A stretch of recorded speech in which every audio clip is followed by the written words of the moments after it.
che mi illumino di meno e se mi illumini di meno io risparmio. Una pillola al giorno e salvi il pianeta. Non parliamo di farmaci miracolosi, ma di comportamenti virtuosi, quelli che aiutano a risparmiare energia, e tutti possiamo dare una mano in questo campo, compresi i dipendenti pubblici.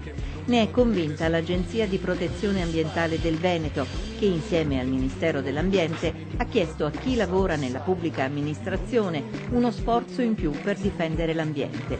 La sfida è stata raccolta da 130 enti pubblici, 60 dei quali, per un totale di 7.400 tra impiegati e funzionari, si sono impegnati a rispettare per una settimana le pillole della sostenibilità, promosse dall'ARPAV. Sono comportamenti semplici, se vogliamo anche banali, ma di grande impatto. Basta ricordarsi, ad esempio, di mettere in pausa il computer quando si stacca per qualche minuto dalla giornata lavorativa, o di spegnerlo del tutto quando l'orario è finito. Ancora, quando si fanno fotocopie o stampe, è possibile usare carta riciclata. Qualche altro buon comportamento? Abbassare di qualche grado il riscaldamento. Evitare di mettere i termosifoni al massimo e contemporaneamente aprire le finestre. Differenziare la raccolta della carta. Uno dei comportamenti peraltro più difficili anche da adottare è quello che si riferisce all'uso del computer. Sarebbe utile usare il computer con la funzione salvaschermo, con la funzione di risparmio energetico che si utilizza con le opzioni, si può adottare con le opzioni previste dal computer, da tutti i computer. Già capezzale dell'ecologia e mi illumini.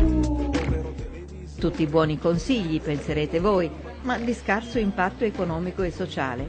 E qui invece si cela l'errore. I dati della prima settimana di applicazione del progetto hanno infatti portato a conclusioni molto interessanti. In media l'energia risparmiata si è aggirata attorno al 20%, pari alla percentuale di risparmio energetico chiesto dall'Unione Europea nella sua strategia energetica per il 2020. In termini di CO2 abbiamo risparmiato più di 3.000 kg di emissione di anidride carbonica e in termini economici sulla bolletta il risparmio è stato di oltre 4.000 kWh, che significa, tradotti in euro, 700 euro nella settimana, in una sola settimana. Che è una cifra assolutamente considerevole e significa un risparmio medio per tutto il periodo lavorativo di un anno di circa 28.000 euro.